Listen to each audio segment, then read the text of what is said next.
vamos a hablar del letargo, la catalepsia y las muertes aparentes, ¿no?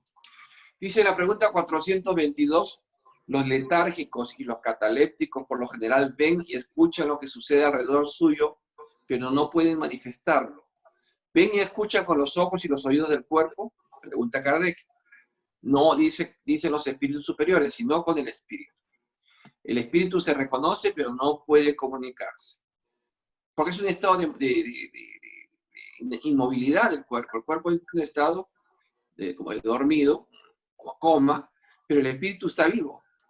Por eso es importante cuando uno tiene un paciente o alguien que está en estado de coma, qué cosas se habla, qué cosas se dice. Hay que tener mucho respeto con el paciente, porque el espíritu está escuchando todo. El cuerpo no está escuchando nada, pero el espíritu sí está escuchando todo. Y pregunta 422, repregunta Kardec, ¿y por qué no puede comunicarse? Contestan los espíritus superiores, el estado del cuerpo se opone a ello. El estado del cuerpo no funciona. Ese estado particular de los órganos os da la prueba de que hay en el hombre algo más que el cuerpo, porque el cuerpo ya no funciona, pero el espíritu actúa. Entonces nosotros somos espíritu temporalmente en un cuerpo físico. No es el cuerpo físico el que tiene un espíritu, está mal dicho eso. Es un espíritu que está en un cuerpo temporalmente. Entonces cuando el cuerpo deja de funcionar, el espíritu no deja de funcionar, el espíritu sigue. Dicen los espíritus, otra pregunta que hace Kardec, durante el letargo, ¿puede el espíritu separarse por completo del cuerpo, de modo que dé a éste todas las apariencias de la muerte y después volver a él? Dicen los espíritus, durante el letargo el cuerpo no está muerto, pues realiza algunas funciones. Sí, el sistema parasimpático está funcionando. El sistema simpático también son sistemas autónomos, o sea, late el corazón, hay una respiración, claro que mínima, momento que parece que no, que está muerto, que se acercar mucho para poder percibir funciones, entra como un estado de invernación, podríamos decir. La vitalidad se halla en él en estado latente, como en la crisálida, pero no aniquilada, ¿no? La crisálida, o sea, el estado del gusano cuando se envuelve, ¿no? En el capullo es en la crisálida para que después emerja pues, la mariposa. Ahora bien, el espíritu está unido al cuerpo mientras éste vive. Una vez que los lazos se han roto a causa de la muerte real y la descomposición de los órganos, la separación es completa y el espíritu ya no vuelve al cuerpo. Cuando un hombre que tenía la apariencia de la muerte vuelve a la vida, es porque su muerte no era completa. Esto lo hemos estudiado, de que existe dentro de la estructura del ser humano, un cuerpo físico, un espíritu y un envoltorio comunicante que es el periespíritu, ¿cierto? Es el periespíritu. Entonces, mientras el cuerpo esté en un estado de inanimación, un estado letárgico, todavía no se han cortado esos lazos, esos fluidos del espíritu. Entonces está vivo. Pero menciona de que cuando sí existe la muerte real de ese cuerpo, va a entrar enseguida, entra en un estado de descomposición. Enseguida. Entra en descomposición, entonces se activa un proceso de descomposición del cuerpo, aparecen los gusanos, se empiezan a corroer, los órganos se van destruyendo. Entonces allí sí ya hay un desprendimiento completo del cuerpo y no hay un retorno. No hay retorno ahí. Pero si ese cuerpo vuelve a la vida es porque nunca estuvo muerto. No estuvo muerto, estuvo en estado de animación. En la 424 dice, por medio de cuidados dispensados a tiempo, ¿se puede reanudar los lazos a punto de romperse y devolver la vida a un ser que en caso de que no hubiese recibido auxilio habría muerto definitivamente? Sí, sin duda. Y a diario tenéis la prueba de ello. El magnetismo suele ser en esos casos un recurso poderoso porque devuelve al cuerpo el fluido vital que le falta y que resulta insuficiente para mantener el funcionamiento de los órganos. Qué interesante esto. Porque esto ocurrió con mi mamá. Yo les conté, o no sé si les conté, que mi mamá realmente estaba falleciendo, no estaba desprendiendo su cuerpo, ella también lo remenciona, que siguió arriba, flotando. Y cuando los espíritus que estaban a mi lado me hicieron magnetizarla en posición de manos. Y ella recuperó ese fluido vital y regresó. Yo estoy haciendo un tratamiento a una niña y todas las semanas tengo que hacerle magnetismo, muy poco tiempo, 10 minutos. Y entonces hoy día preguntándole al espíritu que estaba conmigo en ese momento, orientándome, porque el fluido es mío, no es el espíritu, no estoy haciendo pases espíritas, es magnetismo, es mi fluido. Y entonces yo le preguntaba, ¿y qué estamos haciendo en estos momentos? Él me indica cómo hacer, en qué chakra poner las manos. Y entonces, hoy día le pregunté un poco más, estaba bastante curioso yo seguramente, y le pregunté, ¿y qué estamos haciendo en estos momentos? Vamos a hacer conexión. ¿Y qué vamos a conectar? Entonces me dice, tú bien sabes, me hizo recordar lo que yo hice, casualmente, de que el cuerpo físico, hay un problema en el cuerpo físico, lo que hemos estado organizando, y ahora estamos buscando conectar el periespíritu con ese sistema nervioso, para que pueda haber una comunicación y el espíritu tome ya función y ese cuerpo llegue a una normalidad. Y esto lo está diciendo acá, pues eso es lo que pasa. El magnetismo suele ser en esos casos un recurso poderoso, porque devuelve al cuerpo el fluido vital. Y estamos viendo que cada vez que estamos haciendo esta terapia de magnetismo, hay una mejoría. Pequeña, pero vamos avanzando. Tenemos tratamiento todavía para un año. Ya tengo un año con este pacientito. Y en un año hemos avanzado bastante, pero falta más todavía. Qué interesante, ¿no? Porque es el magnetismo, ¿no? Que puede reconstruir casualmente esta situación. Dice Kardec, el letargo y la catalepsia tienen el mismo principio. La pérdida momentánea de la sensibilidad y de movimiento por una causa fisiológica que todavía no ha sido explicada. Difieren en que en el letargo, y la diferencia entre el letargo y la catalepsia, la suspensión de las fuerzas vitales es general y confiere al cuerpo la apariencia completa de la muerte. Ese es el letargo. Y la catalepsia, en cambio, está localizada y puede afectar una parte más o menos extensa del cuerpo, de modo que deja la inteligencia en libertad para manifestarse, lo cual impide que se la confunda con la muerte.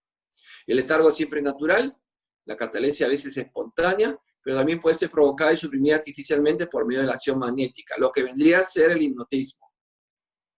El hipnotismo es una catalepsia provocada por una acción magnética. Entonces ya entiendo por qué hace muchos años yo asistí a una sesión de hipnotismo.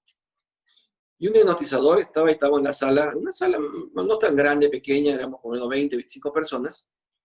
Y entonces el magnetizador en un momento, después de haber hecho su exposición, la explicación del video, hizo un pase y todos entraron en estado así de catalepsia, ¿no? Todo estaba...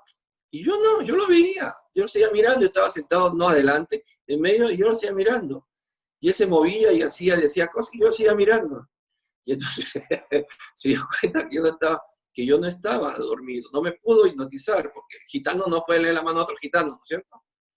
Y entonces ahí entiendo, pues, él no podía magnetizar porque yo también soy magnetizador. En ese tiempo yo no sabía que era magnetizador, ¿no? Después conversamos y él me explicaba así, lo que tú pasa es que acá hay la mente, una explicación que yo ni estaba todavía enterado del tema, ¿no? Ni me interesaba mucho. Había ido de curiosidad y acompañado a una persona.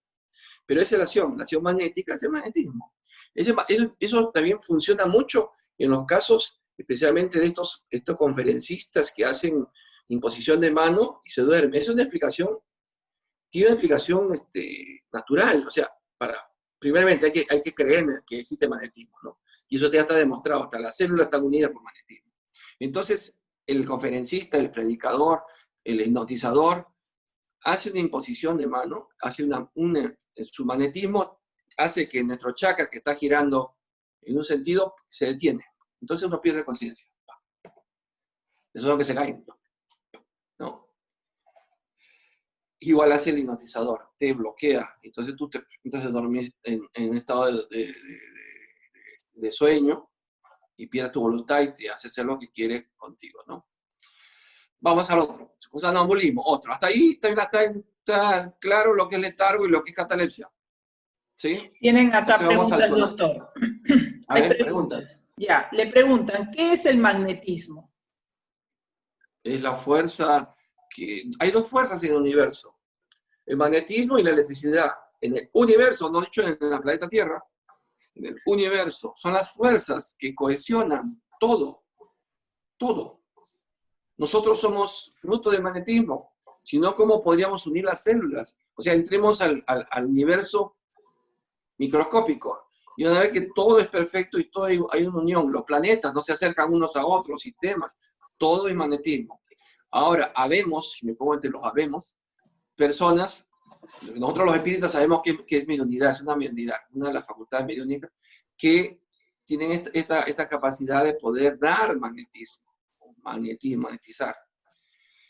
A riesgo, tampoco es gratuito, a riesgo de la propia salud, porque uno está dando de lo suyo. Acá no es el pase espírita que viene el espíritu y te impone y tú eres un transmisor, no pasa nada, no te pasa nada, pero el magnetizador sí, arriesga su salud, ¿no?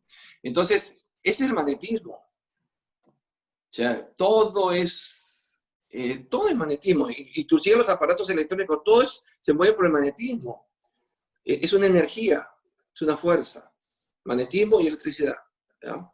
Lo podemos decir, es una conferencia eso, para poder profundizar.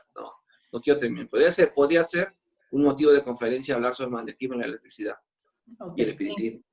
¿En qué casos o enfermedades se da magnetismo? ¿En qué casos de qué? ¿En qué casos o enfermedades se da magnetismo? Mira, el magnetismo, tenemos la historia, ¿no? De Mesmer, ¿no? El gran magnetizador, Mesmer, hablaba y pues búsquenlo en Google, para eso sirve también, no solamente para hacer TikToks y esas cosas, busquen en Google, Mesmer, y van a ver la historia de Mesmer, ¿no? Mesmer ya está justamente antes de Kardec, 1800, 1700, a finales de 1700 y 1800, principios, Mesmer descubrió esa energía, esa fuerza, él decía una fuerza, y hablaba del magnetismo animal, que todos podíamos tener eso, y que las enfermedades eran una alteración de ese magnetismo. Y entonces él inclusive diseñó, y lo podemos ver, sabía que si me hacen esta pregunta sacaba un poco unas diapositivas, donde él creó una tina, vamos a decir el nombre de tina, una tina grande, donde había puesto electrodos, clavos y electrodos, y creó un campo electromagnético, y sentaba ahí a la persona, y entonces había curación, especialmente de la parte psíquica, ¿no? Las epilepsias, de tiempo no se sabía y curaba las epilepsias, ¿no? Pero después sus detractores, por ejemplo, siempre hay detractores, ¿no? El colegio médico de ese tiempo, los científicos de tiempo comenzaban a desvirtuarlo al no poder curar todo, porque tampoco es la panacea, ¿no? Hay cosas que no se pueden curar, por más voluntad que no tienen. Estamos haciendo una oración diciéndole que el Señor tiene su voluntad. Si es la voluntad de Dios, no hay nada que hacer, no somos magos. Ahora, en mi caso particular, mis consejeros espirituales me han dicho que debo aplicarlo en los medicamentos. Solo ellos me van a decir en qué momento puedo hacerlo con otra persona, por el riesgo de enfermarme. ¿Se imaginan? Poner y dar ¿y yo cómo quedo? Porque enfermo. Porque ahí lo advierte el Evangelio. El Evangelio también lo advierte de que el magnetizador, por eso el magnetizador, tanto como el médico, tienen derecho a cobrar su salario porque están arriesgando inclusive su vida, su salud, ¿no? Ya, y entonces el magnetismo, ya, suficiente con los medicamentos. Bueno, el medicamento no para hacer publicidad, sino para ver la aplicación. Un medicamento preparado con el mismo protocolo que me enseñaron a mí en la escuela de homeopatía, cuando aprendí farmacopea. Lo preparan, por decir, la medicina Eparsulfur, ya, el que estamos indicando. Tomas el Eparsulfur, la farmacopea dice que activa tu sistema inmunológico. Lo tomas y te miden y el sistema inmunológico llegó a un nivel. Pero tomas el que yo preparo, que lo preparo igualito como dice la farmacopea, pero aplico magnetismo al final y le gano un rango más alto. Por eso yo puedo tratar enfermedades, y ya estoy mucho yo, ¿no? Puedo tratar enfermedades que la misma homeopatía diga que no se debe tratar, porque ellos no han entendido todavía lo que Hahnemann dijo. Hahnemann, que fue el que descubrió este sistema en el parágrafo final de su organón, El arte de curar, que es la doctrina homeopática, decía, el médico tratante debe impregnar, mira la palabra que puso, igual que el Evangelio, parábolas, él también hablaba así, porque era peligroso decir estas cosas en ese siglo, lo quemaban a uno, los 100 brujos.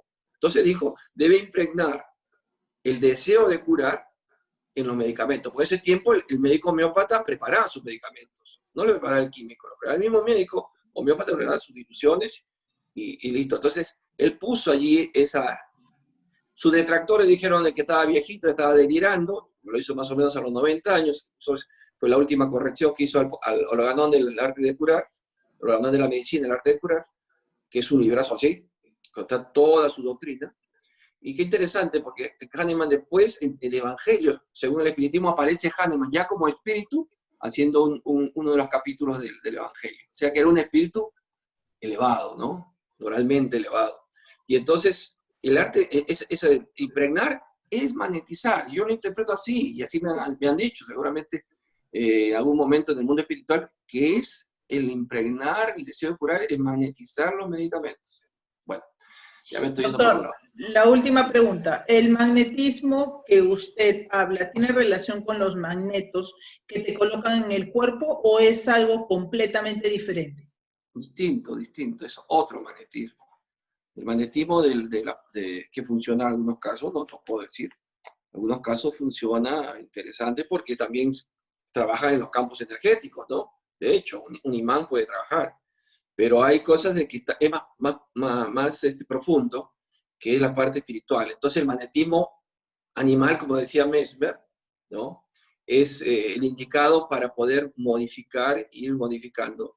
Porque si no, el magneto aparecería como una aspirina. No me da la cabeza, me tomo una aspirina, se me da la cabeza, pero no la causa. En cambio, el magnetismo dirigido a través de los medicamentos homeopáticos sí va a ir escarbando y escarbando y curando. Por eso puede salir una depresión, la puedo sacar, no hay depresivo que no haya salido. Pues ahí entran otros factores, ¿no? Y también está la fe. La fe activa ese magnetismo. También lo dice el Evangelio, ¿no? Dice, el magnetismo es la prueba fundamental del poder de la fe. Por eso Jesús decía, tu fe te ha curado, activaste el magnetismo. Cuando la mujer que tenía el flujo lo tocó, dice, ha salido virtud de mí. O sea, Jesús sintió que ese magnetismo curativo, que Jesús, pues en mayúsculas, pues el magnetismo que tenía Jesús, asintió que ese fluido había salido de él y que había curado a esta mujer. Cuando todo el mundo la apachurraba y decía, ¿quién me ha tocado? No, no, acá todos se están levantando y se pregunta, ay, señor, ese sentido de humor más, ya, yo me imagino que eso que lo están, y me dice, ¿quién me ha tocado? Bueno, sigamos. En una sesión mediúnica preguntaron si yo era Mesmer, por el tema del magnetismo, y los espíritus dijeron, no soy Mesmer, discípulo de Mesmer. Por eso sé mucho de magnetismo. Tuve en el momento que estaba Mesmer, o aprendí de él también. Pero Mesmer no soy. Bien, sonambulismo. Vamos a 4.25. El sonambulismo natural tiene relación con los sueños, ¿cómo se les puede explicar? ¿No? Hablando de sonámbulo, yo he sido sonámbulo. Vamos a ver qué dice acá, nos aclara. Dice, es un estado de independencia del alma más completo que el que se da durante el soñar. Se independiza el alma. En el sonambulismo, las facultades del alma están más desarrolladas y esta tiene percepciones que no tiene durante el soñar, el cual constituye un estado del sonambulismo imperfecto. En el sonambulismo, el espíritu tiene pleno dominio de sí mismo. Como los órganos materiales se encuentran de alguna manera en estado de catalepsia, pues está dormido, ya no reciben las impresiones exteriores. Ese estado se manifiesta sobre todo durante el dormir. Es el momento en que el espíritu puede abandonar provisoriamente el cuerpo. Habíamos visto que el espíritu sale del cuerpo temporalmente, puesto que éste se haya entregado al reposo indispensable a la materia. Es necesario dormir, eso es fisiológicamente necesario. Una vez puede estar sin dormir, la materia tiene que descansar, tenemos que desconectar del cerebro, pero el espíritu no deja de trabajar. Cuando los hechos de sonambulismo se producen, es porque el espíritu, preocupado por una cosa u otra, se entrega a una acción cualquiera, para cuya realización necesita utilizar su cuerpo, el cual se sirve entonces de un modo análogo al empleo que hace de una mesa o de cualquier otro objeto material en el fenómeno de las manifestaciones físicas, ¿no? O incluso de vuestra mano en las comunicaciones escritas. Es una mediunidad realmente el sonambulismo, es una de las formas de mediunidad. En cambio, en los sueños de lo que se tiene conciencia, los órganos incluidos de la memoria comienzan a despertarse. Es al revés. Estos reciben de manera imperfecta las impresiones producidas por los objetos o las causas exteriores y las comunican al espíritu, que en ese caso también, en reposo, solo percibe sensaciones confusas y a menudo incoherentes, sin ninguna razón de ser aparente, mezcladas con vagos recuerdos, ya sea la existencia actual o la existencia anterior. Estamos viendo los sueños, estuvimos viendo en las clases pasadas, este sería el sueño psicológico, porque el cuerpo, el cerebro le está dando impresiones al espíritu, en ese momento, de lo que ha pasado, lo que le ha impresionado, está descargando, estamos haciendo una descarga. No está hablando del sueño espiritual. Así es fácil comprender por qué los sonámbulos no tienen ningún recuerdo de lo sucedido durante el estado de sonambulismo y por qué los sueños que conserváis en la memoria, la mayoría de veces no tienen ningún sentido. ¿No? Está explicando, ¿no?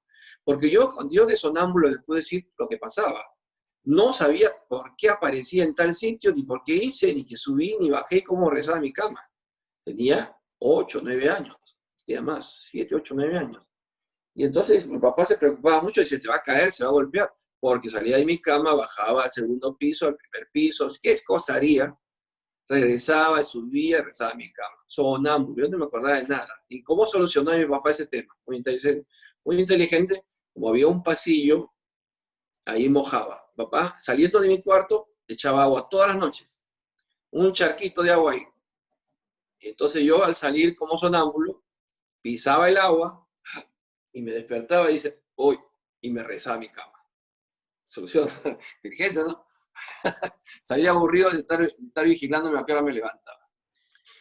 Bien. Y lo asusté muchas veces, lo asusté porque aparecía en su cuarto, en su habitación. Y sí, mi papá que aparecía y estaba mirándolo. Yo ni me acuerdo qué decía. Pero, doctor, y en esos estados no hablaba, solamente... caminaba. Y entonces, ¿no? ¿El sonambulismo no es un trastorno del sueño, doctor? No, es un estado mediúnico. Pero hay el sonambulismo perfecto, hay sonambulismo que puede hacer, inclusive, hacer psicografía, escribir. Mi caso era muy niño, tenía 8 años, 9 años, seguramente estaba despertándose mis facultades mediúnicas y de esa forma se manifestaban. ¿No? Bien, entonces dice, la mayoría de las veces, porque sucede que algunos sueños son la consecuencia de un recuerdo preciso de acontecimientos que tuvieron lugar en una vida anterior. También podemos tener reminiscencias de vidas anteriores, porque el espíritu está liberado, entonces puede tener esos recuerdos, incluso a veces una especie de intuición del porvenir. Estamos en estado de vigilia. Acuérdense todo lo que explicaba antes, son estados del espíritu. En la 426 habla sobre el sonambulismo magnético. Tiene relación con el sonambulismo natural. El sonambulismo magnético es el hipnotismo. Dice, ambos son lo mismo, con la diferencia que el magnético es provocado por un magnetizador, ¿no? un hipnotizador. En el 427 dice, ¿cuál es la naturaleza del agente denominado fluido magnético? Miren, ahí dice, fluido vital, electricidad animalizada, que son modificaciones del fluido universal. ¿Ven? Entonces ese magnetismo que se aplica es parte del fluido vital, mi fluido vital, la electricidad que hay en el ambiente, y que son modificaciones del fluido universal. ¿Ven? Por eso es el cuidado que tienen los espíritus de decir, no se hace a cualquiera. Pases en la casa espírita. Magnetismo, piénsalo bien. Estoy hablando de mi caso. Entonces me podían decir, ¿y el Reiki qué sería? ¿Magnetismo o no sería magnetismo? Miren, el Reiki en parte es magnetismo, pero también puede ser una especie de pase espírita, más no necesariamente, porque ellos hacen evocaciones de entidades, ¿no? Y hablan de entidades, espíritus y tanta cosa, ¿no? Se meten en un tema que yo he tenido muchos reikistas que han sido mis pacientes, ¿no? Completamente desorganizados, completamente alterados sus campos energéticos porque hacen este tipo de sanación. Ponen en riesgo su salud. ¿Cuál es la causa de la clarividencia sonambúlica? O sea, cuando el sonámbulo ve el futuro, ya lo hemos dicho, es el alma que ve. Cuando el alma está fuera del cuerpo, en el estado de vigilia, puede ver futuro. Dice la pregunta 429, ¿de qué modo el sonámbulo puede ver a través de los cuerpos opacos? Dice, solo hay cuerpos opacos para vuestros órganos densos. Nosotros. ¿No hemos dicho ya que para el espíritu la materia no es un obstáculo, puesto que la atraviesa libremente? A menudo el sonámbulo os dice que ve con la frente, con la rodilla, etcétera, etcétera. Hemos dicho, el espíritu, en el caso de que está en ese momento todavía encarnado, entonces sería el alma, no ve con los ojos porque no tiene ojos físicos. Los ojos físicos es el órgano. Más el espíritu no tiene, puede tener la forma del ojo, pero no ve por ahí. Ve por todo. Por todo. Por eso hay espíritus, si han contestado que ven con la frente, con la rodilla, son espíritus todavía ignorantes. No tienen todavía una idea precisa. Entonces ellos dicen, ¿por dónde ves? Por el codo, por la oreja, por donde sea. Y no están mintiendo. Pero a su ignorancia que tienen, hace impreciso esta definición que él no ve, se proyecta. Él mismo, a causa de vuestro deseo, quiere tener necesidad de dichos órganos. Con todo, si lo dejaréis libre, comprendería que ve con todas partes de su cuerpo, mejor dicho, que ve fuera de su cuerpo. O sea, la pregunta se le hizo a un espíritu que todavía no estaba suficientemente instruido, un espíritu simple, ¿no? Un espíritu todavía ignorante. No puede ser ignorante como que sea una persona que no tiene educación, sino ignorante en estas cosas. Porque el espíritu no las sabe todas. Entonces, por darte una respuesta, te ha dicho, bueno, yo veo con este órgano de mi cuerpo, lo cual no es completamente real. En la pregunta 430 dice, puesto que la clarividencia del sonámbulo es la de su alma o espíritu, ¿por qué no lo ve todo? Además, ¿por qué suele equivocarse? Suele equivocarse, por eso no hay que creer en toda comunicación que uno recibe o sensación que uno recibe de haber visto algo, que es cierto, se puede equivocar porque hay un momento que se decodifica. Ahora vamos a ver cómo es eso. Dice, en primer lugar, no es dado a los espíritus imperfectos verlos y conocerlo todo. Le da esa denominación. Tú le das a espíritus ignorantes, son espíritus imperfectos, son más light para decirlo. Tú sabes que ellos participan aún de vuestros errores y prejuicios. Claro, uno pasa al otro lado tal como es. Yo no paso al otro lado y si no tengo sabiduría en este lado voy a decir, no, me volví sabio, al otro lado hice todo. No. Pero yo tengo todas mis encarnaciones anteriores, ninguna es superior a la que tienes ahora. Ojo, uno va sumando y se va viendo en la encarnación qué habilidades tiene, qué inteligencias tiene, qué ha desarrollado. O sea, un ignorante, un primitivo, no puede en esta encarnación ser un sabio o una persona muy inteligente. No. Tendrá que ir su proceso de evolución, tiene que evolucionar. Por eso tenemos muchas reencarnaciones, vamos sumando. Dice, además, cuando se encuentran unidos a la materia, no gozan de todas las facultades propias del espíritu. Todavía están ligados a este cuerpo rudo, burdo, grosero, y eso limita las funciones, las facultades del espíritu. Dice, Dios ha dado al hombre esa facultad con un fin útil y serio, y no para enseñarle lo que no debe saber. Por eso los sonámbulos no pueden decirlo todo, y pueden equivocarse, ¿no? En la pregunta 431 dice, ¿cuál es la fuente de las ideas innatas del sonámbulo y cómo puede hablar con exactitud de cosas que ignora del estado de vigilia? Cosas que están incluso por encima de su capacidad intelectual. Vamos a ver. ¿Por qué? Sucede que el sonámbulo posee más conocimiento de lo que supones. Dicho conocimiento solo se encuentran adormecidos porque la envoltura del sonámbulo es demasiado imperfecta para que él pueda acordarse de ellos. Entonces estamos hablando de una persona. A ver, vamos a poner en caso yo, para no ninguno se sienta ofendido. Ya yo mi conocimiento de matemáticas llegaron a lo que me enseñaron. Entonces puedo resolver un problema de física, pero no te puedo resolver ecuaciones o hablarte de física cuántica, no puedo. Porque todo mi conocimiento que tengo en el pasado no he aprendido eso. No había eso. Pero puedo tener habilidades, por ejemplo, habilidades manuales. Eso lo he aprendido, he sumado. Pero yo no puedo conocer todo, me falta mucho. Quizás en mi próxima encarnación seguiré aprendiendo, porque también el ambiente donde voy a desarrollar va a ser distinto, ¿no? Por ejemplo, yo dije, por ejemplo, a Samuel, y yo digo, Samuel, no limites tu imaginación. Todo lo que tú te puedes imaginar, vas a poder crearlo. Pero, ¿por qué vas a poder crearlo? Porque la tecnología que tienes ahora, no te permite, pero de aquí a 30 años, si le hacía la explicación, ¿no? Una computadora que era el tamaño de este mueble, de todo este escritorio, y ahora tú lo tienes en un aparatito así.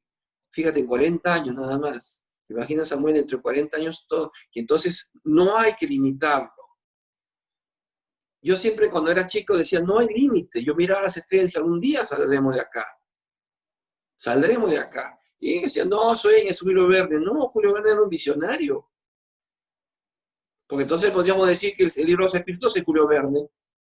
Y todo lo que dijo Emmanuel es verdad. Y lo dijo, ¿qué? ¿Cuántos años atrás? ¿Entienden? No limitemos nosotros nuestro conocimiento o pensar, no se va a poder. Un auto, estaba viendo y me maravilla y dije, pues decía, no, mi auto es una broma, no llego a tal sitio, es que mi auto no es helicóptero. No, y ahora hay autos helicópteros. O sea, lo que antes ya no sirve mi chiste tampoco ya.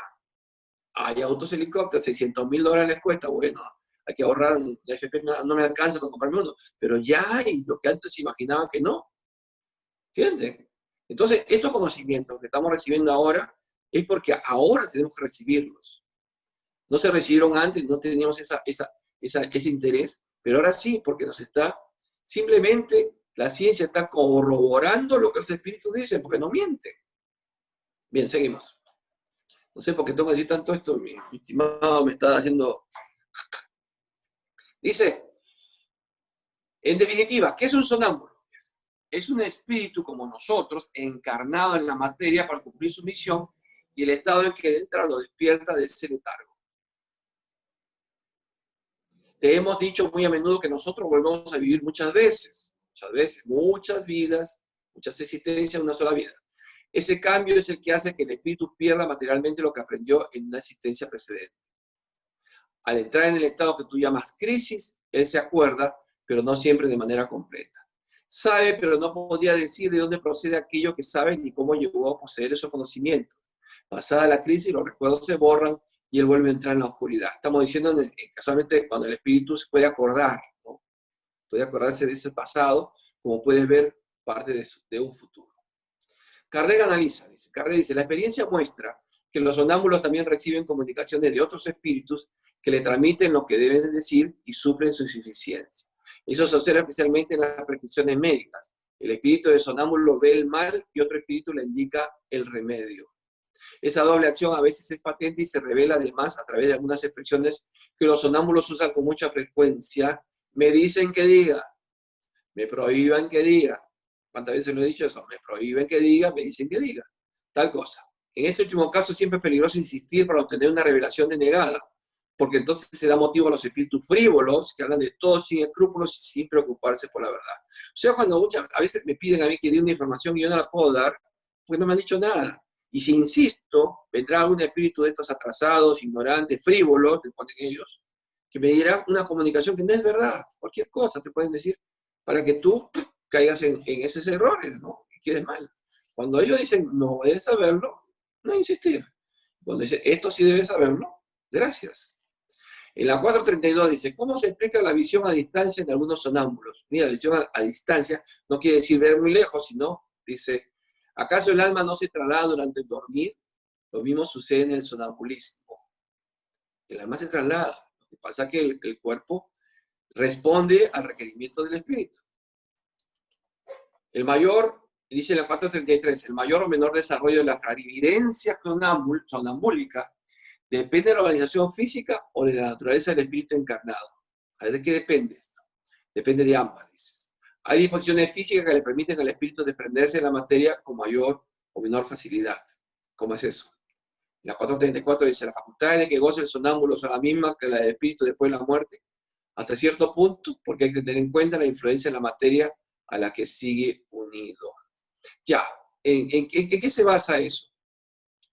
Si nosotros tenemos nuestro cuerpo, que no lo cuidamos, lo tenemos intoxicado, entonces ese cuerpo no va a permitir el desarrollo de esta facultad espiritual. Bien dicen, cuando hay una sesión mediúnica, por ejemplo, y uno va a esa sesión mediúnica y los espíritus van encendiendo nuestra glándula pineal, ellos la encienden nuestra glándula pineal y van encendiendo todos nuestros sistemas simpático y parasimpático, van haciendo como luces y encuentran de que tú fumas, tú tomas, tú tienes una digestión, pero que te has comido pues una pachamanca y con un vaso de leche han tirado una sesión mediúnica. Entonces ellos dicen de que ese cuerpo no permite que el espíritu haga su trabajo. Entonces, esa es la explicación acá. Si nosotros no tenemos un cuidado, y como decía Pablo, el cuerpo es el hábitat, el hogar del espíritu. Si nosotros tenemos nuestro cuerpo descuidado por estos malos hábitos, por estas malas costumbres, entonces no pretendamos que nuestro espíritu también pueda desarrollarse. ¿El sonámbulo puede ver a los otros espíritus? Dice, sí, la mayoría de los sonámbulos los ve muy bien, lo cual depende del grado y la naturaleza de su lucidez. Sin embargo, a veces no se percatan en un primer momento de que se trata de otros espíritus y los confunden con seres corporales. Y eso pasa. Eso sucede especialmente a los sonámbulos que no tienen ningún conocimiento del espiritismo. O sea, tenemos ventaja, ahora sí podemos saber. Aún no comprenden la esencia de los espíritus, se asombran porque creen ver personas vivas. Dice Kardec, el mismo efecto se produce en el momento de la muerte en quienes creen que siguen con vida. Les parece que alrededor suyo nada cambió. Supone que los espíritus tienen cuerpos similares a los nuestros y toman la apariencia de su propio cuerpo por la de un cuerpo real, ¿no? Eso es lo que pasa, por ejemplo, en las muertes violentas, ¿no?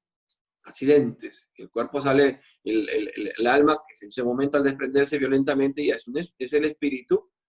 Entonces no entienden que como se ve igualito como estaba cuando estaba encarnado. Y piensa de que si tengo un cuerpo estoy vivo, no puedo estar muerto. Y trata de comunicarse y ve otros espíritus y piensa que también están vivos. Hasta que por fin entiende de que no, ya no pertenece al mundo de los vivos, sino al mundo de los desencarnados. En la 436 dice, el sonámbulo que ve a distancia lo hace desde el punto en que está su cuerpo o desde aquel en que está su alma. Nos repreguntan, dice, ¿a qué se debe esta pregunta? Si es el alma la que ve, no el cuerpo. O sea, el cuerpo ya no ve. Hemos dicho que las funciones del cuerpo no están. Las funciones del espíritu es la que hace actuar al cuerpo. El cuerpo no tiene independencia, se entienda. El cuerpo es solamente el contenido, el continente del espíritu. Si el espíritu no está, el cuerpo está ahí. No tiene ninguna función. Está en un estado letárgico, el sueño es un estado letárgico, pero no tiene ninguna, sus órganos no se activan porque el que lo activa es el espíritu. O sea, la inteligencia es el espíritu. ¿Ya? Y la 437 dice, puesto que es el alma que se traslada, ¿de qué modo el sonámbulo puede experimentar en el cuerpo las sensaciones de calor o frío propias del lugar? Dice que se encuentra su alma, la cual a veces está muy lejos del cuerpo. Porque el alma no ha dejado por completo el cuerpo. Habíamos dicho, puede estar en otro planeta el alma.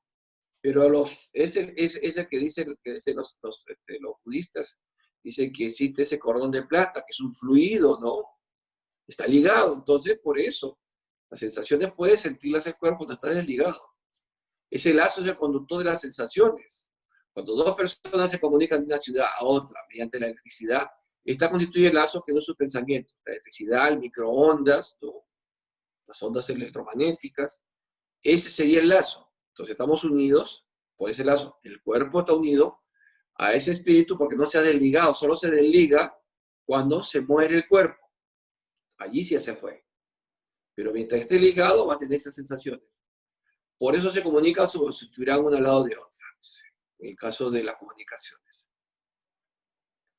En el 438, Kardec pregunta, ¿el uso que el sonámbulo hace de su facultad influye en el estado de su espíritu después de la muerte? Mucho. Tal como el buen o mal uso de todas las facultades que Dios ha dado al hombre. Fíjese, eso alerta a todos los que les gusta incursionar en estas cosas. El mal uso que se haga de una facultad va a redundar en el otro lado. Dice, tal como el buen o mal uso de todas las facultades que Dios ha dado al hombre. O sea, un medio que haga mal uso de esas facultades tendrá que responder qué hizo con esas facultades que Dios te dio. Importante, muy interesante. Hasta ahí el tema del sonambulismo. ¿Alguna pregunta? Sí, doctor. Mi hermano era sonámbulo cuando era niño, pero ya de adulto ya no. ¿Tiene que ver la edad, la limpieza del cuerpo y el alma? ¿Hablarme mientras se duerme es una acción del espíritu o del cerebro que recuerda? Puede ser las dos cosas. Puede ser que el cerebro, por eso hemos dicho, ¿no? Lo que es el descargarse de la conciencia, o puede ser el espíritu que habla. Los dos estados puede ser. Y el otro, ¿por qué se quita? Porque entramos en racionalidad, inclusive, ¿no? Y ya vamos perdiendo esa facultad. Esa facultad se recupera si se hace práctica. Es una práctica. La puedes perder. Ahora, Pero siempre esa persona que fue sonámbulo tiene la mediunidad ahí latente. Mediúnica. Claro, puede desarrollar, tiene más sensibilidad, puede decir, siento presencias o puedo ver por ahí con el rabillo del ojo, sombras. Tiene la mediunidad, la tiene latente, no la ha desarrollado. No hay otra pregunta, doctor. Sigamos. Bien. Bien, vamos al tema de éxtasis. Dice, ¿qué diferencia entre el éxtasis y el sonambulismo? Dice, el éxtasis es un sonambulismo más depurado. El alma del extático es aún más independiente. ¿El espíritu del extático penetra realmente en los mundos superiores? Sí, los ve y comprende la dicha de quienes habitan en ellos. Por eso querría permanecer allí. Sin embargo, hay mundos inaccesibles a los espíritus que no están suficientemente purificados. Ese es el estado de éxtasis. Nosotros en la historia tenemos el estado de éxtasis, es lo que podríamos decir los iluminados, ¿no? Que entran en un estado, usando las palabras que yo conozco, de nirvana, ¿no? Entran en esos estados de éxtasis en que, especialmente aquellos que buscan, los místicos, que buscan esos estados, de los espíritas diríamos a ellos que tienen una apertura de conciencia, ¿no? Y Divaldo, por ejemplo, tiene accesos a esos niveles, lo vemos en sus obras, ¿no? No cualquiera puede hacerlo. Son estados en cuales está depurada el alma, es un alma ya superior. Pero no puede acceder a todos los niveles, ¿no? O sea, no puede acceder sino hasta donde llega porque no está suficientemente purificado. Cuando el estático manifiesta el deseo de abandonar la tierra, habla con sinceridad, además no lo retiene el instinto de conservación, eso depende del grado de purificación del espíritu. Si ve que su posición futura es mejor que su vida presente, se esfuerza por cortar los lazos que lo sujetan a la tierra. Pero podemos decir entonces sería un suicidio. Vamos a ver. Si te abandonara el estático así, si se abandonara al estático a sí mismo, ¿podría su alma dejar el cuerpo de forma definitiva? Sí, puede morir. Por eso es preciso atraer su atención mediante todo lo que pueda ligarlo a la tierra, especialmente haciéndole comprender que si rompiera la cadena que lo retiene del mundo, esa sería la manera más segura de no quedarse allá, donde ve que sería dichoso. ¿Ves? No debe romper, sería una forma de suicidio, o sea, dejar de respirar, irse, y el cuerpo lo deja solo y él mismo puede romper, podría hacerlo, pero no iría al lugar que le corresponde, y sería un suicidio. Hay cosas que el estático pretende ver y que evidentemente son el producto de una imaginación afectada por la creencia y prejuicios terrenales. Lo que ve, pues, no es real, lo que ve es real para él. Entonces ahí vemos, esas explicaciones, qué interesante, porque muchas de las religiones están basadas en estados de éxtasis de esas personas que han supuesto ver lo que solo es real para él, su imaginación. No obstante, como su espíritu se halla siempre bajo la influencia de las ideas terrenales, puede verlo a su manera, o mejor dicho, puede expresarlo en el lenguaje adecuado, sus prejuicios, que las ideas con que fue educado, o las vuestras, a fin de darse a entender mejor. En este sentido, sobre todo, puede cometer errores. Por eso hay religiones que cometen errores. En estado de éxtasis dice, recibí un mensaje, hablé con un guía superior y esto es lo que me ha dicho. Vamos a ver si es lo que te he dicho o tus prejuicios o ya tu imaginación creyó ver y tú lo crees real. Y es más, puede tener seguidores que le dicen que es real. ¿Mm? Por eso uno no respetando todos los pensamientos, pero hay muchas de estas doctrinas que son hechas por este estado de éxtasis equivocado. Pero vamos a lo primitivo, a lo de fondo, mejor dicho, lo esencial.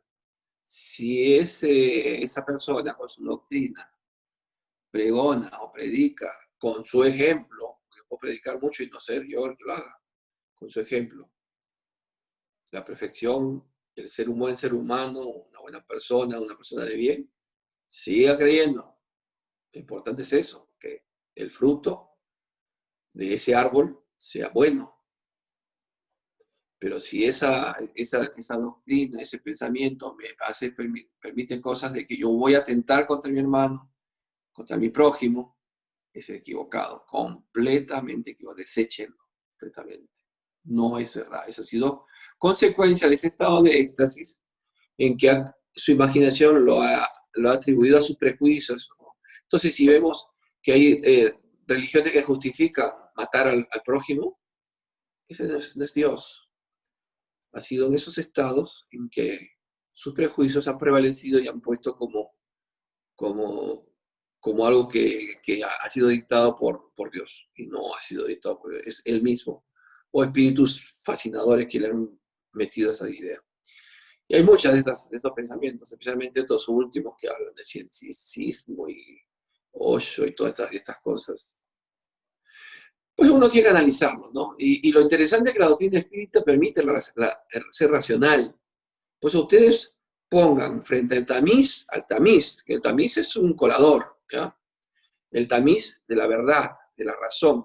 Todo lo que le estoy diciendo tiene que ser capaz de pasar, pues la verdad prevalece, pasa.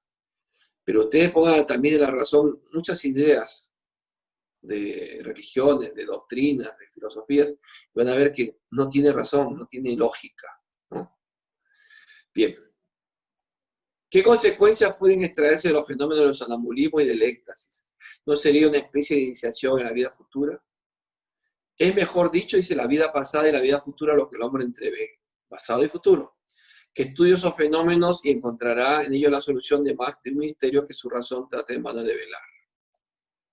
Y la última pregunta dice, ¿los fenómenos del sonambulismo y del éxtasis podrían conciliarse con el materialismo? El que los estudie de buena fe y sin prevención no puede ser materialista ni ateo.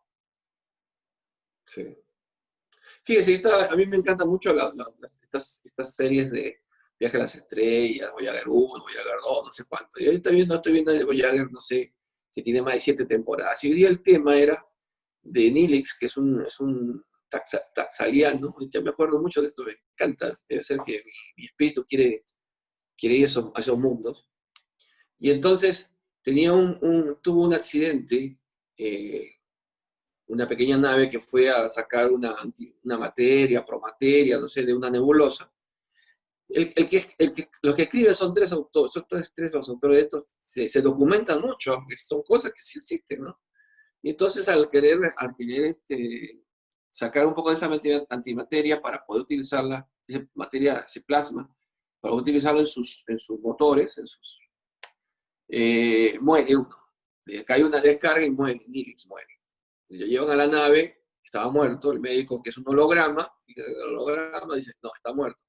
Pero había, dentro de estos, ellos han rescatado a una humana que había sido raptada por ahí, hay una especie que se llama Borg, que asimilan civilizaciones, o sea, se acercan a una civilización, la asimilan, lo vuelven como drones, les ponen partes electrónicas. Bueno, la cosa es que ella, dice, sabía más de medicina y podía resucitarlo.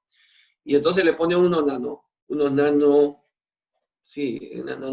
como unos virus, nano, y lo que ahora entendemos que son un tamaño muy pequeño. La física ya dice que hay nanos y eso va a ser lo que va a activar nuestros aparatos electrónicos, tan pequeñísimos circuitos, y entonces lo recupera. Para esto Nilix decía de que su especie tenía una idea de que la muerte uno iba a un gran bosque donde estaba un árbol de la vida, y donde se iba a reencontrar con todos sus seres queridos.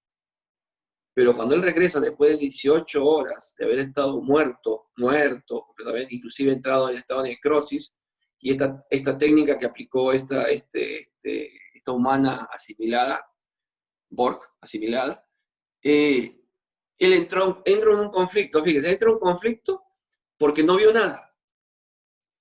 O sea que no recuerda haber visto nada.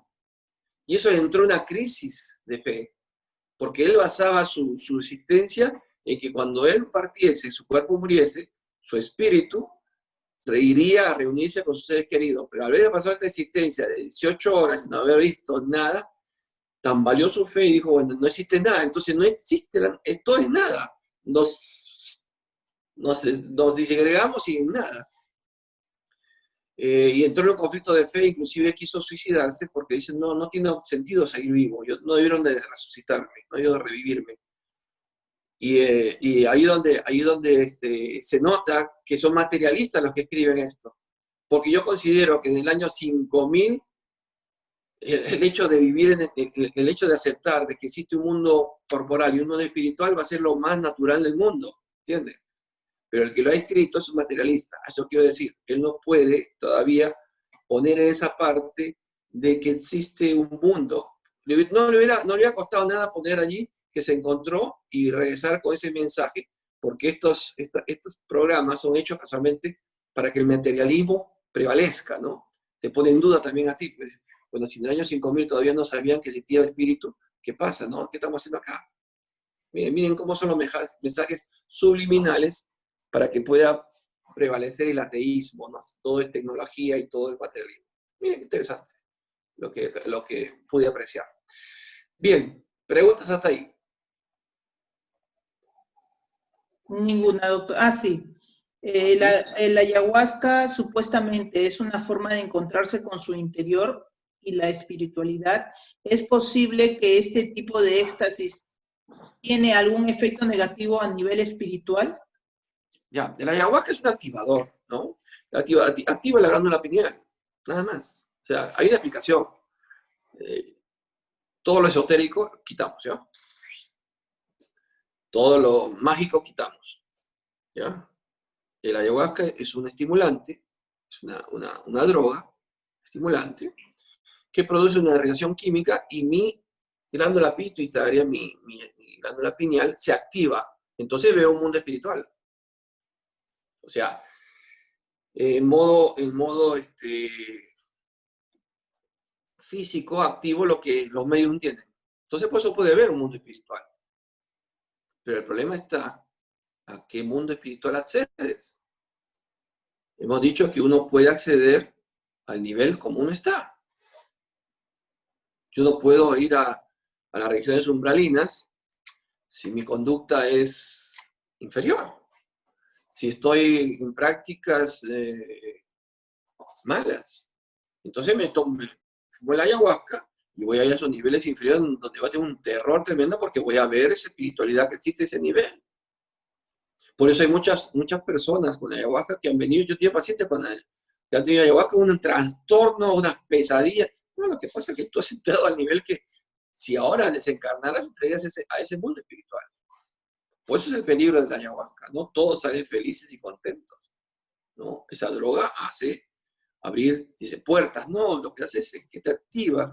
Nosotros somos, o sea, nuestro cuerpo tiene aquí, en esos cristales de apatita, tenemos ahí nuestros receptores, seríamos nuestras antenas, pequeñitas, pero mientras más mediunidad tengas son más grandes esas cristalizaciones que nos permiten entrar a su mundo. En forma artificial, por este químico, este alucinógeno, nos permite a esos accesos. ¿Recomendable? No es recomendable. No es recomendable. ¿Por qué vamos a entrar allí sin estar preparados? Hay personas que han muerto, dice, intoxicados, no, han muerto de terror, de miedo, de lo que vieron. Si nosotros nomás hace una pesadilla, ¿sí? Que cuando estamos entrando a niveles inferiores, por algo que estamos haciendo incorrecto, nos aterramos y salimos, ¿no? Transpirando o gritando, entrar en ese estado de conciencia, nuestro espíritu se libera y entra eso sin prepararse, cuidado. Después vienen con unos trastornos terribles, ¿no? Bien. El trabajar con cuarzo para equilibrar la energía de uno en una forma de es una forma de magnetizar o de electricidad estática, ¿desgasta al que lo hace? No, los cuarzos son como esponjas, ¿no? Son esponjas. Bueno, a ver, sin entrar a ofender a nadie, porque hay toda una corriente de cuarzo. Yo lo que digo que todo adquiere poder porque uno le da el poder. O sea, yo puedo tener una piedra común, ¿no? Es la fe. Y darle poder a esa piedra porque yo soy el que da el poder, no es la piedra que da el poder. Por eso, a mí me han regalado muchas veces cuarzos, y yo los recibo con mucho cariño, me los regalan bien, ¿no? Pero no me los pongo encima, ¿no? Porque no necesito de algo, un objeto para centrar mi fe, ¿no? Pero me lo dan con mucho cariño y los tengo bien en mi consultorio tengo cuarzos y tengo en mi cajón un montón de cuarzos, que me vienen y me regalan, bien, yo recibo, gracias, porque yo es la voluntad del que me lo recibe. Yo no me los pongo, ni hago de eso. Y eso, yo he estudiado eso de cuarzos allá en Buenos Aires, es un curso con una gran terapeuta de esto. Pero como digo, es la fe la que la activa. O sea, si yo me voy, me hacen una sesión, un terapeuta me pone los cuarzos y yo pongo mi fe es la que activa eso. Me puede servir. Pero si yo voy, me pongan hasta un ladrillo, te ponen, y sales igualito, vamos a eso, ¿no? Y yo iría más allá, que me pongan cuarzo, pero si me ponen cuarzo, pues yo estoy buscando un equilibrio. Bueno, el equilibrio, que lo que estoy buscando lo manifiesto en mi vida diaria. Pero si yo voy a recibir cuarzos y sigo siendo el malo de la película, sigo siendo el que hiere, el que ofende, el que hace daño, te pongan una roca encima, no va a cambiar, pues. ¿Me entiendes? Entonces, el espiritismo, el espiritismo, ya que es una ciencia, es algo científico, no nos quita el que no valoremos todos estos intentos de armonizar los campos energéticos, pero tiene que haber en una actitud un cambio de vida. Acá vienen personas que me dicen, tratamiento tal, pero ahora me hacen el tratamiento, me causó un apático, hay una mejoría, se van y estoy contentos. Pero a los 2 años, o al año, o al tiempo, viene, doctor, nuevamente me ama. ¿Cómo estamos por casa, no? ¿Algún cambio tuyo? Yo sigo siendo el mismo. Entonces, pues, lo que se buscó con el medicamento de armonizarte tus campos energéticos, eso es lo que hace, y tú sigues en la misma danza, no te sorprendas que vengas peor. Vengas peor. Aquí no es el tratamiento no es una aspirina, el tratamiento es para buscar que uno cambie. Igual que el espiritismo, no es un curso de educación, ¿no? Sino es darte las herramientas para que uno pueda iniciar esa apertura de conciencia y ser distinto. Esa es la idea del espiritismo, ¿no? Ser distinto a otros, ¿ya? Aunque nos cueste mucho. ¿El ayahuasca en qué podría ayudar a un medium? Es que estoy diciendo que no ayuda. ¿Ves? Ya ves. Bueno, es peligroso. claro. Un medium educado, espiritual, jamás haría la sesión de ayahuasca. Bien invitado. No, gracias. No entro. No es necesario eso. Porque la mediunidad es una facultad que Dios te da para servir. ¿Qué utilidad sería de que tomar ayahuasca para qué? Los medicamentos homeopáticos que trabajan en los campos energéticos ayudan mucho a la mediunidad, te van aclarando. Pero no hay que yo me tengo que mandar unas gotas como para luz, para ver. En una casa espírita nos daban, yo me acuerdo, no sé si te acordás de Josefa. ¿Te acordás que nos daban gotas? ¿Sí, no? Nos daban gotas. ¿No? ¿No? ¿Sí o no? Nos daban gotas al entrar, nos hacían unos pases, nos limpiaban supuestamente y nos daban gotas, ¿no? No me hace acordar. Nos daban gotas así de que yo abría la boca, no servía para nada. Y supuestamente que eran para abrir la mediunidad, y eran flores, pero no eran, sí eran flores que nos daban. No hay eso. No es necesario. La mediunidad es una facultad que se va desarrollando y la espiritualidad te va a ayudar a que eso se desarrolle. ¿Los 3 pastorcitos de Fátima también habrán interpretado de acuerdo a su pensamiento o lo influenciaron las autoridades eclesiásticas? Ahí hay mucho, ¿no? Mucho que decir. Muy poco también. De hecho, son medios. Han tenido la visión, han visto espíritus. No a María. No a la Virgen. Por más que eran niños, cualquiera, no. Son espíritus también que han tenido un montón de encarnaciones y estaban ahí.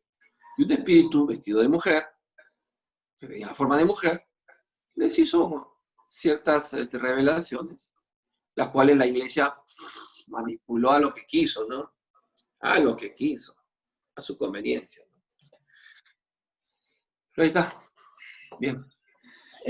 Nada más, doctor, no hay ninguna pregunta más. Muy bien. Vamos a hablar sobre la doble vista. Dice la doble vista, el fenómeno designado con el nombre de doble vista tiene relación con el soñar y el sonambulismo. Es todo lo mismo. Es lo que tú llamas doble vista, el espíritu también está más libre, aunque el cuerpo no esté dormido, la doble vista es la vista del alma. Es el desdoblamiento, la doble vista. La doble vista es permanente, la facultad sí, su ejercicio no. En los mundos menos materiales que el vuestro, los espíritus se desprenden con mayor facilidad y solo se ponen en comunicación a través del pensamiento, aunque sin excluir el lenguaje articulado. Asimismo, para la mayoría, la doble vista es una facultad permanente. Estamos hablando de los espíritus ya que los cuerpos densos no existen, ¿no? Están más desmaterializados. Su estado normal puede compararse al de nuestros sonámbulos lúcidos. Esa es también la razón por la cual se manifiestan a vosotros con mayor soltura que los espíritus encarnados en cuerpos más densos.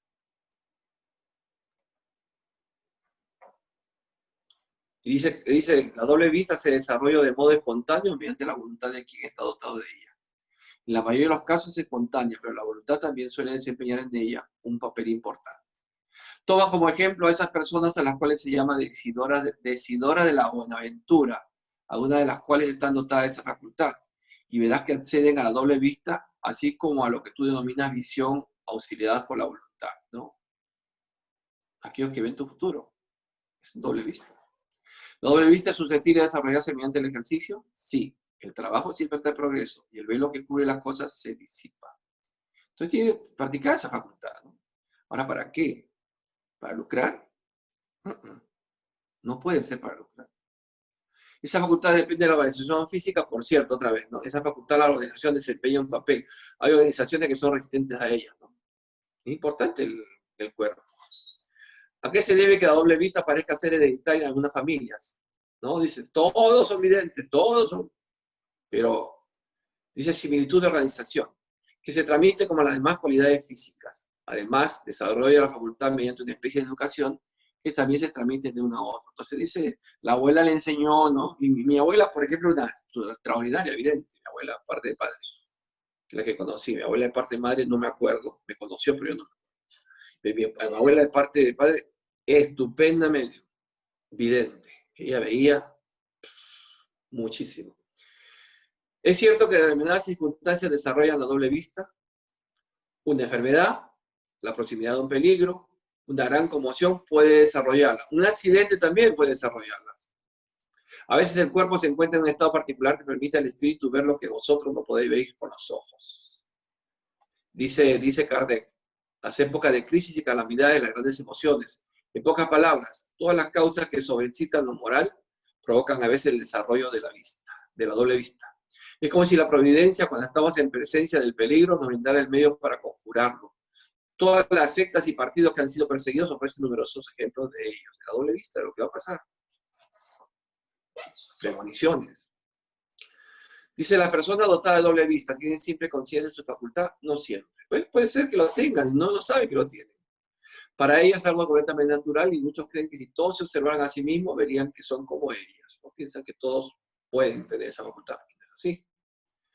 Se podría atribuir a una especie de doble vista a la perspicacia de personas que sin tener nada extraordinario, unan las cosas con mayor precisión que otras, contestan los espíritus. Siempre es el alma la que irradia con mayor libertad y juzga mejor que cuando se encuentra bajo el velo de la materia. Pues es importante consultar con la almohada, porque es nuestro espíritu el que va a juzgar, va a analizar y cuando regresa a tu cuerpo te podrá dejar mejores consejos para esas decisiones que estás en duda.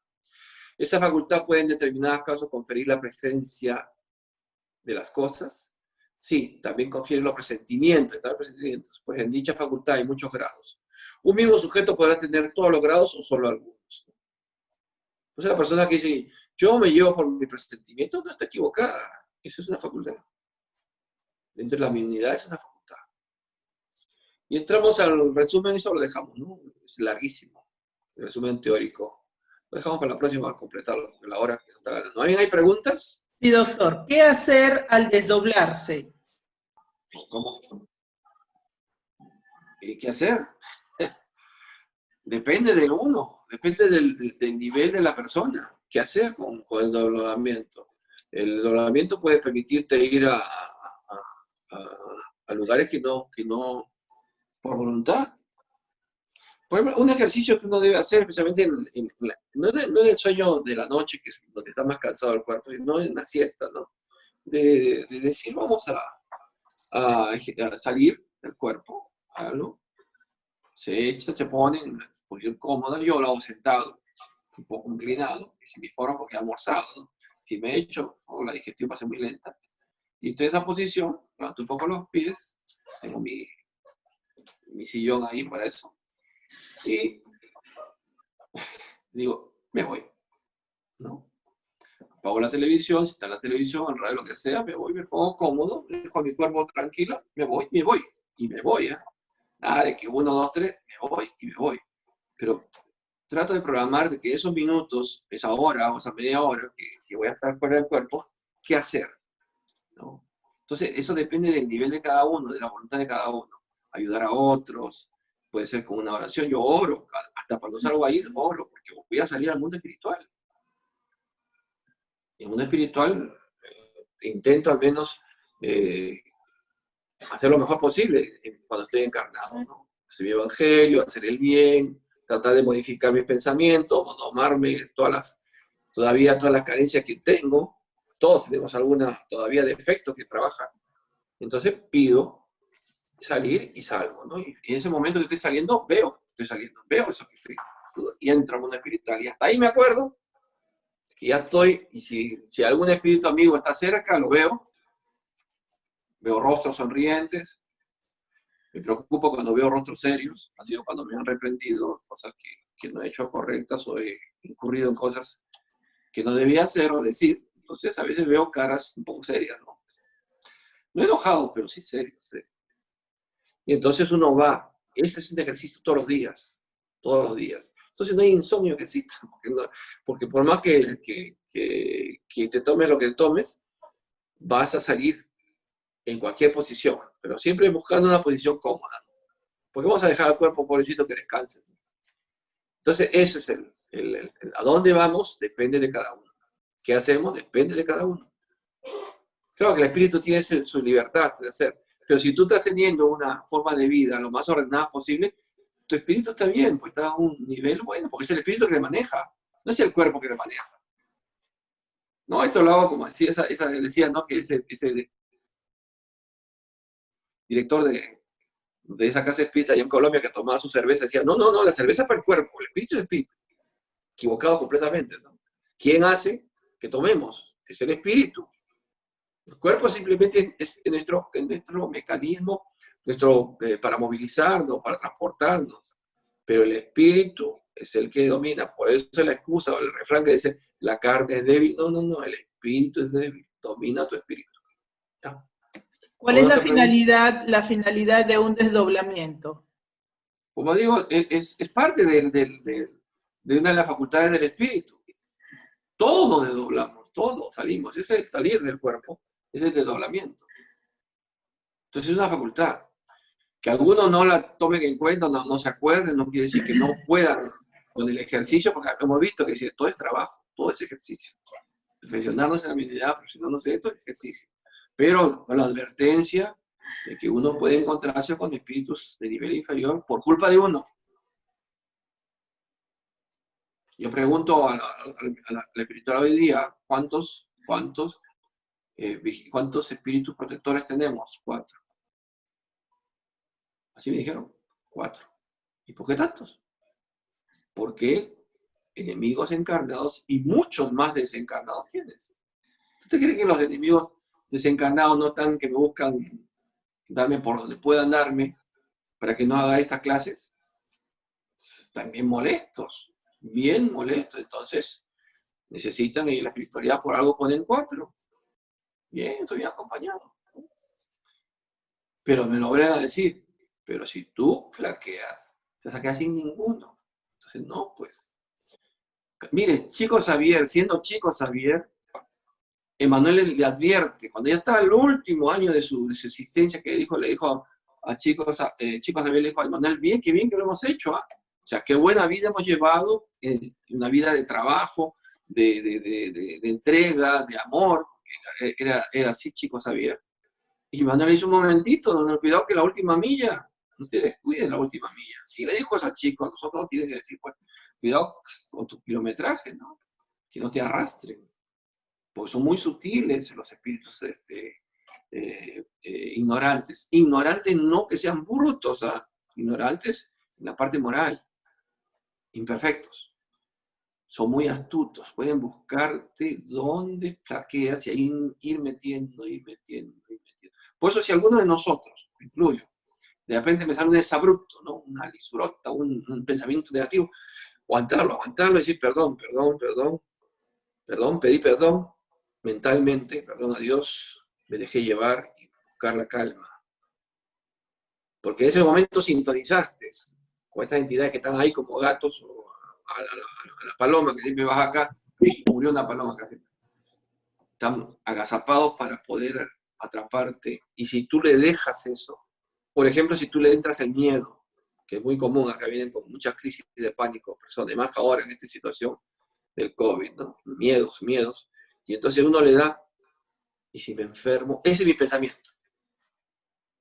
Mi pensamiento, y si me enfermo, o me acabo de enterar que fulanito ha muerto del COVID, y si yo me muero. Y si, el segundo y si, ya no es tuyo.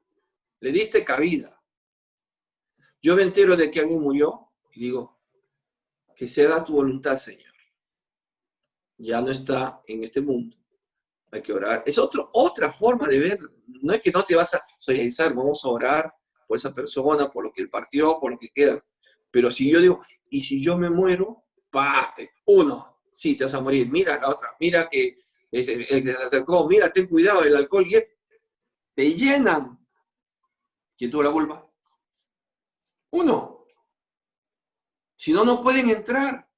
No pueden. Y si entran con cucufatería, pues acá también. No, pero tiene que estar todo el día con el evangelio. No, controlando tu pensamiento. No dándole cabida a eso. Pongamos que me entraron esto, entonces yo voy al recurso, la oración. Oro, Señor, dame paz. Yo sé que estas son influencias. Ya sabemos que son influencias de espíritus. Estas influencias. Quítame estas influencias, dame la paz, que vengan espíritus buenos que me ayuden. Poco a poco te calmaste. No tienes que rodear la pastillita, ni llamarme porque ¿qué tomo que estoy con la crisis? No. Yo lo primero que le digo, ¿es el evangelio? Si es espírita, es el evangelio. Ponte a orar. Levanta tu nivel vibratorio de tu pensamiento, entonces eso va de acá. Y se quedarán otra vez sentados esperando en qué momento cae de nuevo. Y cae de nuevo. Y lo vuelven a hacer. Entonces uno tiene que ir, ¿cómo se llama? Entrenándose, ir preparándose. Y para esto sirve este conocimiento de la doctrina. Porque nosotros, y en el capítulo más adelante, es la influencia del mundo espiritual, el siguiente capítulo es ese. ¿Cómo influye en nuestros pensamientos? Va a ser un lindo ese tema, ¿no? Muy bien, ¿alguna pregunta? ¿La doble vista puede ser lo que se llama en el budismo el tercer ojo? Sí, podría ser. Es forma de definirlo, ¿no? Es el ojo astral, le ponen también, o el cuerpo astral que ve, sí. Yo me prefiero limitarme a lo que dicen los espíritus superiores, pero es lo mismo, ¿no? Las verdades están en todas partes, ¿no? No es exclusividad. Y le ponen otro nombre, o le ponen un montón de envoltorio esotérico, lo cual no es así. Los espíritus son muy racionales, muy exactos de lo que dicen. A través del desdoblamiento podemos preguntar quiénes son nuestros guardianes o cuál sería la forma correcta. A través de los desdoblamientos puedes conocer a tu espíritu. Lo conoces, todos lo conocemos, no nos acordamos. No nos acordamos. Mi espíritu mentor se llama José Antonio, porque él mismo se presentó, ¿no?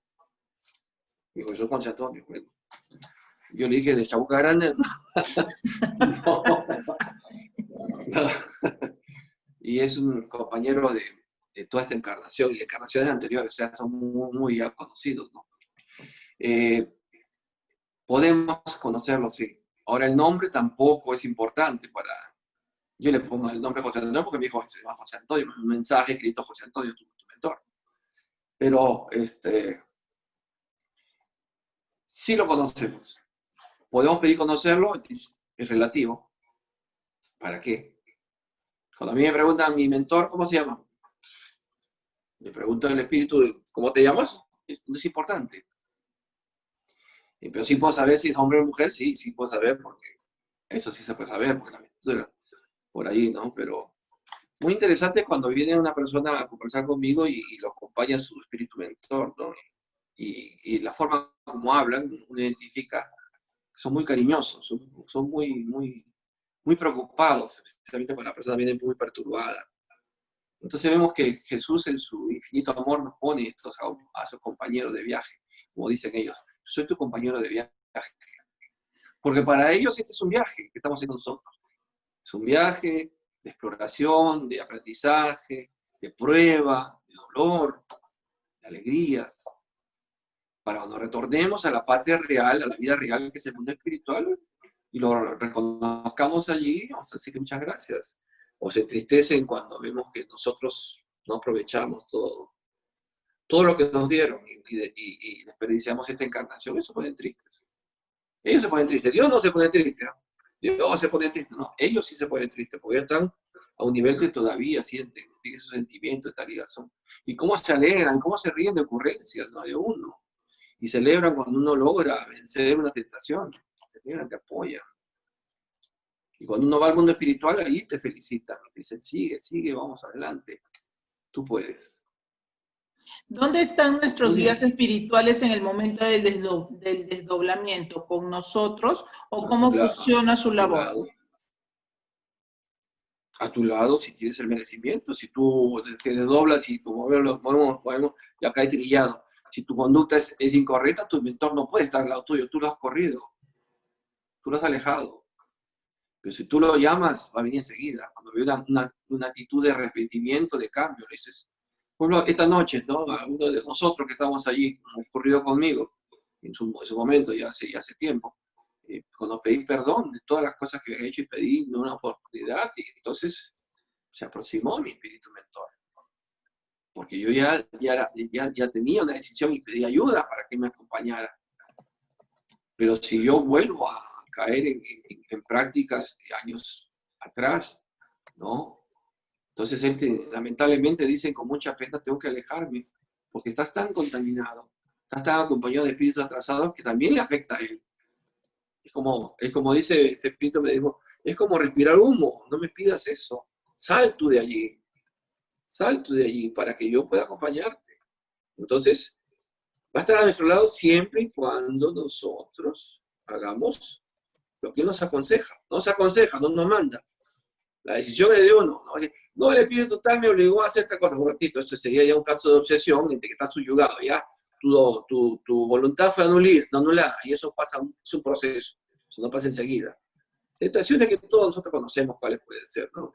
Vicios, drogas, malos hábitos, malos comportamientos. Esos son los que podemos nosotros decidimos. Así como decidimos si nos podemos zapatillas o zapatos hoy día, igual decidimos qué cosa hacer con nuestras vidas. Bien.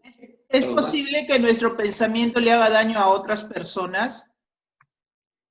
Estamos hablando nuevamente de la capacidad que uno tiene en la telepatía. Por ejemplo, ¿no? Si alguien es un telépata y tiene mucha fuerza telepática, puede influenciar en el pensamiento, esa es una obsesión de un encarnado hacia otro encarnado. Lo vamos a ver en el tema de obsesión. Sí, puede afectarlo, puede molestarle, puede... más que eso, no. O sea, enfermarla porque no lo deja dormir o está el pensamiento. Esa es una obsesión de un encarnado hacia otro encarnado. Eso lo desarrollamos cuando lleguemos a ese tema, ¿ya? Bueno, le dicen, no entendí cómo uno puede conocer a su espíritu mentor. ¿Qué necesidad? ¿Qué apuro de conocerlo? ¿Cómo puede uno conocerlo? Realmente es así como en el tiempo durante el sueño uno regresa, en ese momento del despertar, allí puede ver parte del mundo espiritual. Porque si tú le pides a tu espíritu mentor que conocerlo, te va a decir, pues si me conoces. No, quiero conocerte estando incorporado, ese es más difícil. Ese es más difícil. Pero ten la certeza de que sí está a tu lado. Sí, siempre está. ¿Algo más? Dice acá, bueno, no escribe bien, pero dice, cuando uno tiene la experiencia de salir, siente una vibración fuerte. Es así siempre, muchas veces da temor, no hay experiencia. Claro, es como lo mismo cuando uno aprende a manejar un carro, ¿no? Pone, ¿no? Hace caballito con el carro, igualito es cuando uno empieza a salir del cuerpo, se asusta, pues de repente se ve en la pared, se ve que flota, se asusta. Pero ese susto se va, igual que en el carro, uno va aprendiendo ya que cómo soltar el embriague, cómo hacer, igualito uno va sintiendo, y es algo suave, es algo natural, sin miedo, natural. Salir no es una experiencia desagradable. Puede ser desagradable para aquel que está con su nivel moral bajo. Ese puede ser desagradable porque entra a un nivel bien feo, bien oscuro, bien denso. Muchos rostros horribles. Bien. Ya, nada más. ¿Listo? Sí. Muy bien. Entonces me despido de todos. Uf, hay bastantes. Víctor, Chao. Ernesto, Joao, Alonso, Nelly, todos los que están, Frank, todos los que están. Gracias, doctor. Gracias.